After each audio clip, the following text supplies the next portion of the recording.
공관병에게 온갖 갑질난 혐의를 받고 있는 박찬주 제2작전사령관은 사실상 대기 발령을 받았는데요. 어떤 처벌이 가능할까요? 박 전 사령관은 공간을 옮길 때마다 군의 냉장고를 가져가서 냉장고가 9개나 된다는 의혹까지 불거졌습니다. 한국국방안보포럼의 양욱 선임연구위원과 짚어보겠습니다. 어서 오십시오. 네, 안녕하십니까. 박찬주 전 사령관이 정책 연수로 발령을 받았는데요. 이렇게 되면 군인 신분 유지하면서 수사를 받는 거죠? 예, 이게 좀 일종의 고육지책인데요. 뭐냐 하면은 이제 우리 보통 중장까지는 이렇게 어떤 보직과 상관없이 계속 직위를 가질 수 있지만 대장은 좀 보직이라는 게 없어지면 자동으로 전역하게 됩니다. 네. 그래서 이제 지금 사실 이제 이 작전 사령관은 새로운 분이 나오지 않았습니까? 이 상태에서 만약에 이분이 이 직위가 없어지면은 곧바로 전역을 해야 되고 그럼 민간인 신분이 난다는 것이죠. 그래서 사실 이제 그러니까 여태까지 군 사상 창건 이래 최초로 사성 장군을 정책 연수라는 보직으로 보냄으로써 일단은 신분을 유지하게 하고 조사를 하겠다. 이것도 어떻게 보면 일종의 편법일 수 있습니다만은 지금 뭐 그만큼 고육지책이라고 말씀드릴 수 있습니다. 네.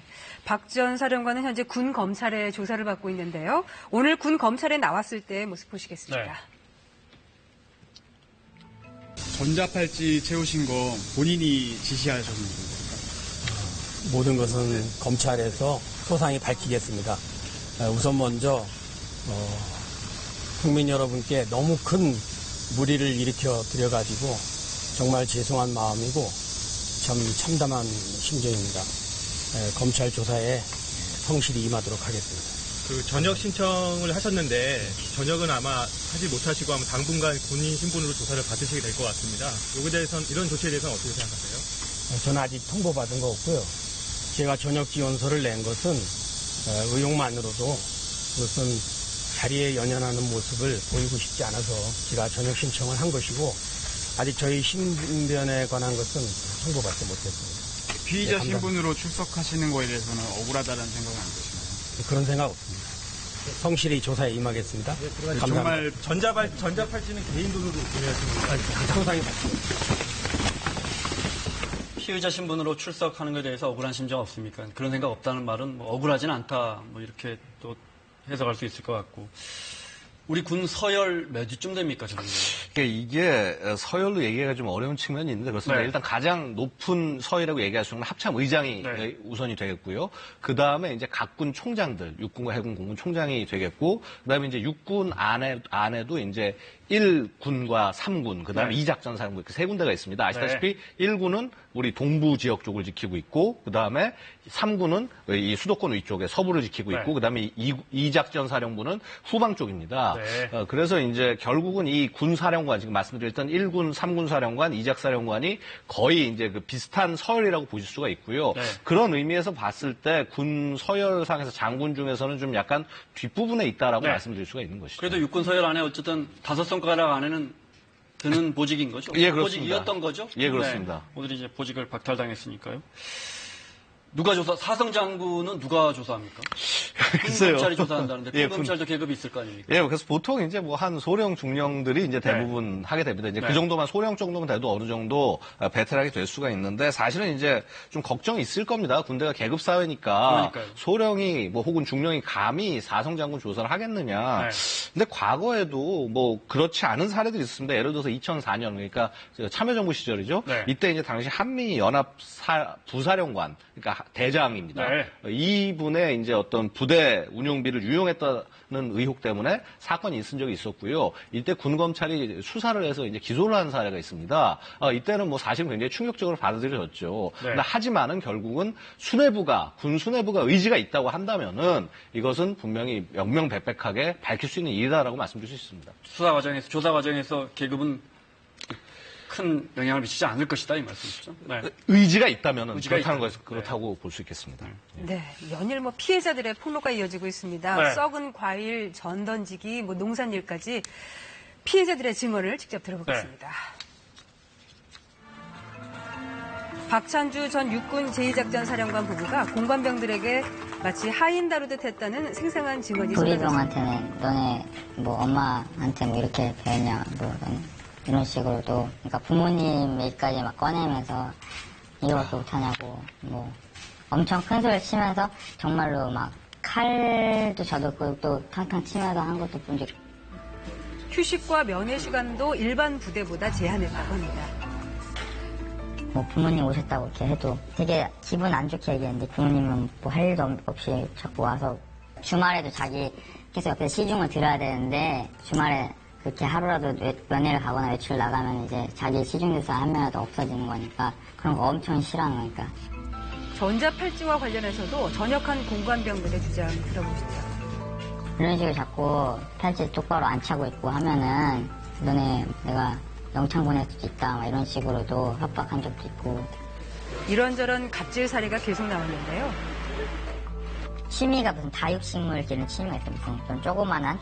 근데 그거를 거의 제가 알기로 한 80여 개 정도? 본인이 그거를 하면 되는데 이런 걸 다 해야 되는 거죠. 그러니까 관리를 못해서 다 썩히냐 하면서 그걸 이제 집어들고 그 썩은 과일을 사람한테 던지는 거예요. 곰팡이가 파랗게 팍 터지면서 친구 뭐 왔으니까 우리가 다 준비해가지고 바베큐 파티 다 해주고 다 치워주고 어떻게 우리가 아들 것까지 이렇게 다 해줘야 되냐. 우리가 아들 것까지 다 해줘야 되느냐라는 증언을 들었습니다.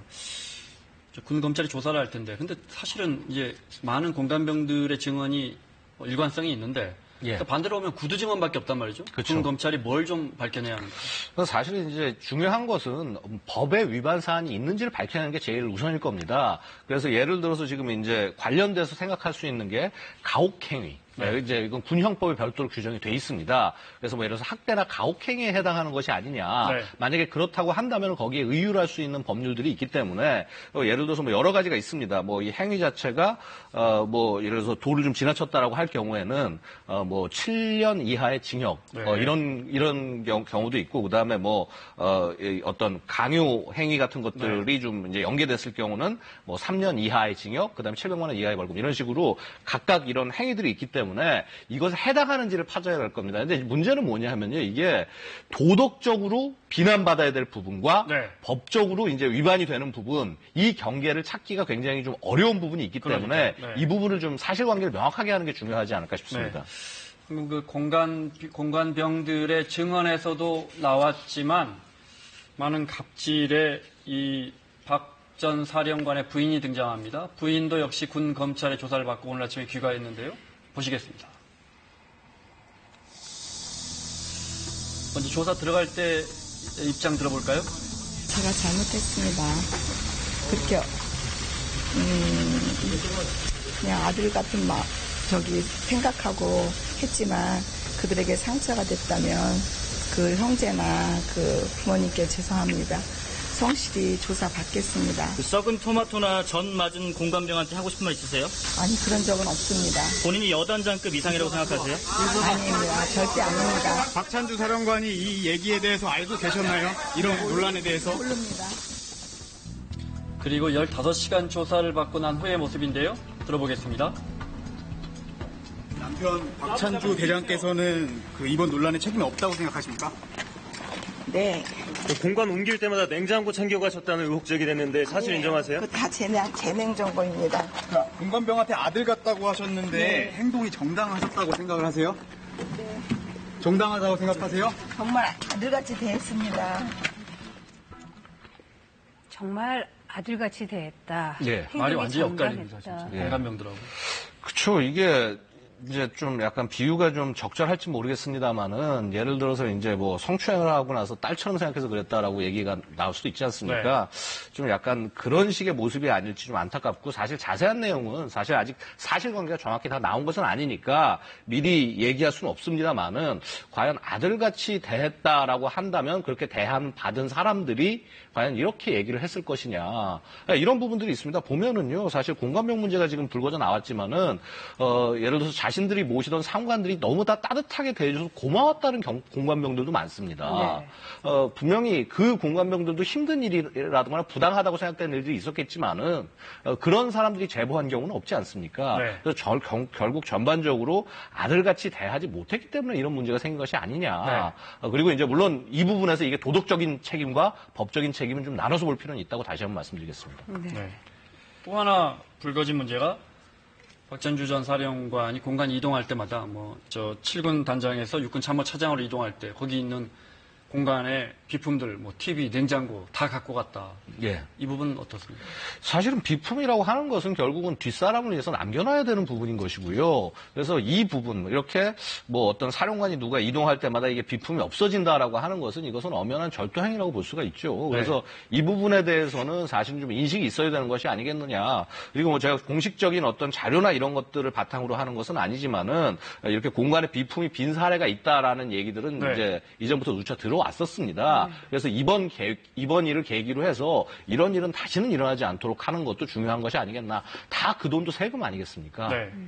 그래서 지금 대장고가 이제 오늘 방을 빼겠죠. 인사가 났으니까. 예. 거기 냉장고가 9대나 있다는 거 아닙니까? 물론 본인은 부인은 전부 내 거다 이렇게 입장을 밝혔습니다. 그래서 사실은 이제 그런 부분에서 이게 군의 신뢰하고 사실 연결되는 부분이라 제가 안타까운 것이 뭐냐 하면은 되게 이런 부분에서 이렇게 뭐라고 그럴까, 공과 사를 구별해서 하시는 장군들도 굉장히 많은데, 네. 그런데 일부 이러한 분들의 어떤 행위들, 혹은 뭐 이것도 아직 증명된 것은 아닙니다만은, 이러한 행위들이 모아짐으로 해서, 군에 대한 어떤 이런 불신, 이런 것들이 생겨나게 되고, 지금 특히 이런 북한의 위협이 어느 때보다 올라간 이런 상황에서, 국민이 군대를 믿을 수 있어야 되는데 믿을 수 없게 되는 이런 불행한 일들이 생긴다는 것이 가장 큰 안타까움이다. 그래서 이런 부분을 바로잡기 위한 국방부의 노력 필요하다고 말씀드리겠습니다. 네. 뭐 지금 수사 중이기 때문에 예. 정확하게 알 수는 없지만 어쨌든 이제 처벌을 어떻게 받을 것이냐가 참 궁금해지는데 예. 벌금형에 그칠 가능성이 높다는 지적이 나와요. 이 부분은 어떻게 되는지. 그리고 또 예. 박 전 사령관 부인 같은 경우는 민간인이잖아요. 예, 그렇습니다. 그러니까 조금 더 다르게 적용을 받을 텐데요. 그래서 이제 이 부분이 사실은 문제인데, 예를 들어서 지금 이제 의율될 수 있는 법률들이 여러 가지 있습니다. 제가 뭐 변호사는 아니지만 일단 관계된 내용들 말씀드리면요. 군형법의 62조의 가혹행위에 해당하는 것이 아니냐. 그래서 직권을 남용을 해서 무언가 학대, 가혹하거나 학대하는 행위, 이런 행위를 할 경우에는 이제 처벌을 한다라는 이제 이런 내용들이 있는데 그 중에 보면은 특히 이제 3년 이하의 징역 또는 700만 원 이하의 벌금. 그래서 벌금형에 그치지 않겠느냐라는 우려도 있고요. 만약에 이 군형법상의 가혹행위가 인정되지 않는다고 하면은 예를 들어서 이 직권남용이라든가 혹은 강요죄, 일반 형법상에. 근데 문제는 직권남용 같은 경우는 벌금이 없습니다. 그러니까 이게 뭐 예를 들어서 인정이 되거나 무죄가 되거나. 그러니까 여러 가지 이런 문제들이 있는데, 사실은 이런 부분에 대해서 정확하게 증거를 바탕으로 해서 밝히지 않는다면은 결국은 또 나중에 문제가 될 수 있기 때문에 대부분 굉장히 좀 조심스러운 접근이 있지 않겠느냐. 근데 하지만은 최소한 가혹행위 부분에 대해서는 이런 증언들, 그 다음에 증언이 한두 명이 아니라 이런 부분이 모여있기 때문에 어느 정도 구체적인 정황이 나올 가능성이 있지 않겠나 싶습니다. 지금 화면에 부인이 나오는데 그 부인은 군이 아니잖아요. 민간인이잖아요. 근데 네, 검찰이 기소할 수 있습니까? 사실은 이제 이 부분은 조사를 해서 결국은 민간 검찰로 넘기는 수밖에 없겠죠. 그래서 이 부분에 대해서도 사실 좀 논란이 있는 건 사실입니다만은 일단은 군 내에서 이 내부 내용들을 철저하게 파악을 해서 국민들에게 신뢰를 다시 얻는 것이 제일 중요하다. 이렇게 말씀드리고 싶습니다. 네. 만약에 실형이 나오지 않게 된다면 박 전 사령관 같은 경우에 그냥 전역하고 예비역 군인으로 받는 각종 예우를 그대로 받게 되는 건가요? 네, 그렇습니다. 이제 뭐 사실은 이제 굉장히 실형이 나올 정도로 아주 중대한 범죄다라고 판단이 된다면은 이제 결국 이러한 예우가 불가능하지만은 뭐 예를 들어서 벌금형 정도 혹은 뭐 집행유예 이런 정도로 끝나게 될 경우에는 지금 일단 법상은 이런 예우들을 받게 되어 있습니다. 그래서 일단은 도덕적 책임과 그래서 법적 책임 이렇게 나뉘게 된다라고 말씀드릴 수 있습니다. 네, 알겠습니다. 자, 문재인 대통령이 오늘 이 부분을 언급했습니다. 군 통수권자로서 매우 유감이다. 군내 갑질 문화를 뿌리 뽑는 계기를 만들자 이렇게 이야기했는데요. 들어보시겠습니다. 나라를 지키러 간 우리 청년들이 농사병, 과외병, 테니스병, 골프병 이런 모욕적인 명칭을 들으며 개인 사병 노릇한다는 자조가 더 이상 나오지 않도록 근본적인 재발 방지 대책을 마련해야 합니다. 국방부가 시행하는 전수조사는 문제 해결을 위한 시작일 뿐입니다. 일부 문제 인사를 징계하는 수준의 미봉에 거쳐서는 안 될 것입니다. 정확한 실태 조사와 분명한 제도 개선으로 이어질 수 있도록 함께 노력해 주시기 바랍니다. 어제 어제 문 대통령의 언급 보셨는데 거기 테니스병, 예. 골프병 이야기 나오지만 예. 사실은 의원님도 아시잖아요. 뭐 사단장 정도면은 과외병도 있었고요. 저희 때. 뭐 지금 예. 얼마나 많이 줄었는지 모르겠습니다. 예. 뭐 사모님 운전병도 있었지만 심지어 제가 아는 지인은 군에서 사단장이 기르던 자라를 관리하던 병사도 있었거든요. 예. 사실 비일비재한 일이 지금 터진 거 아닌가 싶습니다.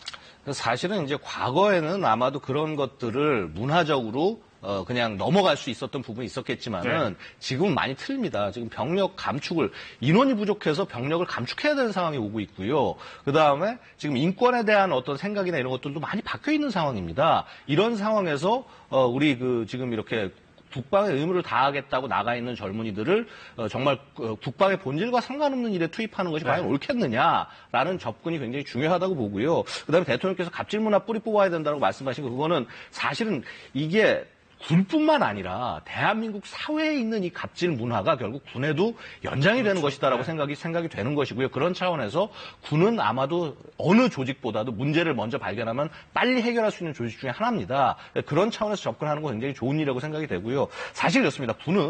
군이 임무가 어려운 것이 아니라 사람이 어렵습니다. 늘상 모든 일이 마찬가지듯이. 그래서 이 사람과 사람 사이에 어떠한 관계로 끌고 가야 되느냐 이것에 관한 어떤 모습을 세워주는 것이 선진군대의 모습이라고 하겠습니다. 네. 송영무 국방장관이 그 공관병을 없애고 민간인으로 대체해야겠다 이렇게 밝혔었잖아요. 만약 그렇게 되면 이제 그런 방향으로 나가게 된다면 그 민간인들의 비용은 어떻게 되는 건가요? 국민 세금인가요? 결국 그것도 국민 세금이죠. 근데 이제 저는 이렇게 말씀드리고 싶습니다. 이게 공관병 제도가 문제다라는 거 충분히 인정합니다. 근데 문제는요, 공관병 제도 자체가 아니라 공관병을 마치 자기의 개인 노비처럼 부리려고 한다는 행동 자체가 문제인 것이고요. 근데 생각해보면 공관이라는 것은 군이나 국가가 갖고 있는 시설입니다. 이 시설을 관리하려면 병사나 인력이 필요한 건 사실이고요. 그렇다면은 제도 자체를 없앤다라는 접근보다는 이 제도를 악용하는 것을 막는 것이 중요하지 않겠냐 이렇게 말씀드릴 수 있겠습니다. 네. 공감합니다. 지나치게 정말 사역을 하는 그런 공관병들을 없애야지 전부 다 없애는 게 답은 아닐 겁니다. 자, 양욱 선임위원과 함께했습니다. 고맙습니다. 감사합니다.